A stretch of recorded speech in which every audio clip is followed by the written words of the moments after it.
নমস্কাৰ সকলোলৈকে Deepika kitchen and ব্লগছৰ আন এটি ৰেচিপি ভিডিঅ'লৈ আটাইকে আদৰণি জনালোঁ। আজি আপোনালোকৰ বাবে কলপচলাৰ সোৱাদ লগা ৰেচিপি এটা লৈ আহিছোঁ। আহক ৰেচিপিটোৰ মাজলৈ আগবাঢ়ো। কুকাৰ এটা গৰম হ'বলৈ দিব আৰু গৰম হ'লে তাত অলপমান সৰিয়হৰ তেল দি দিব আৰু তেলখিনি ভালদৰে গৰম হ'বলৈ দিব। যেতিয়া ভালদৰে গৰম হ'ব তেতিয়া তাত তেজপাত দুখিলা আৰু মিহিকৈ কাটি লোৱা পিঁয়াজ দিব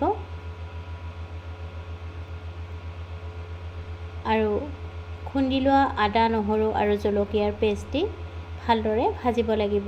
যদি আপোনালোকৰ মোৰ এই ৰেচিপিটো ভাল লাগে তেতিয়াহ'লে ভিডিঅ'টোত লাইক কমেণ্ট শ্বেয়াৰ আৰু এতিয়ালৈকে যদি দীপিকা কিটচেন এণ্ড ব্লগ চেনেলটো ছাবস্ক্ৰাইব কৰি ৰখা নাই চেনেলটো ছাবস্ক্ৰাইব কৰি ৰাখিব। তেতিয়াহে মোৰ আহিবলগীয়া ভিডিঅ'ৰ নটিফিকেশ্যনবোৰ সৰ্বপ্ৰথমে পাব।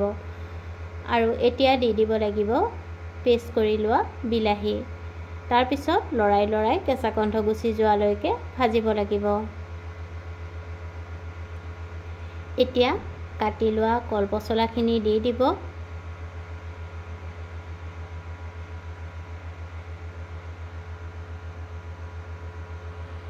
আৰু তাৰপিছত লৰাই লৰাই ভালদৰে ভাজিব লাগিব।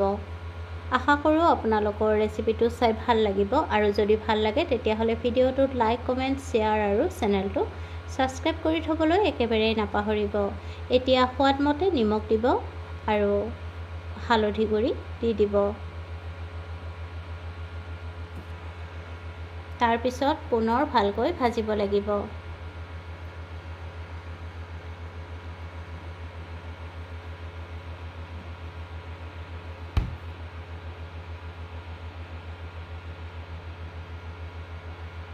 এতিয়া তাত ধুই পখালি কোমলাই লোৱা মচুৰ দাইল অলপমান দি দিব আৰু দালিখিনি দি ভালদৰে মিহলাই 5 মিনিটমান সময় ভাজিব লাগিব।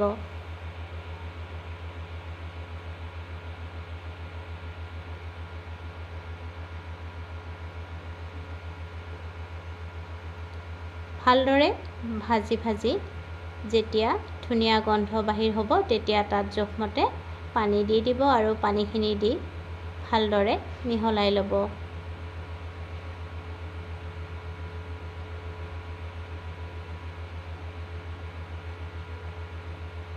এতিয়া ঢাকনিখন লগাই দিব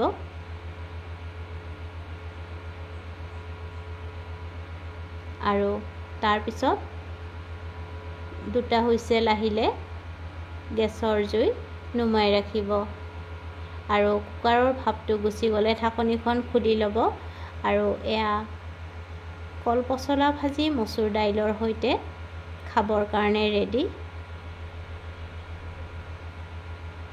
এয়া চাওকচোন, দেখিবলৈ ইমান ধুনীয়া হৈছে আৰু খাবলৈও খুব সোৱাদ লগা হৈছে।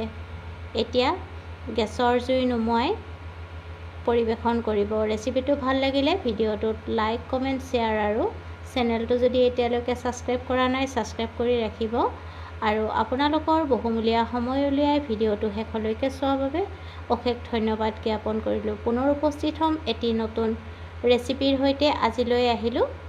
ভিডিঅ'টো শেষলৈকে চোৱাৰ বাবে বহুত বহুত ধন্যবাদ জনালোঁ।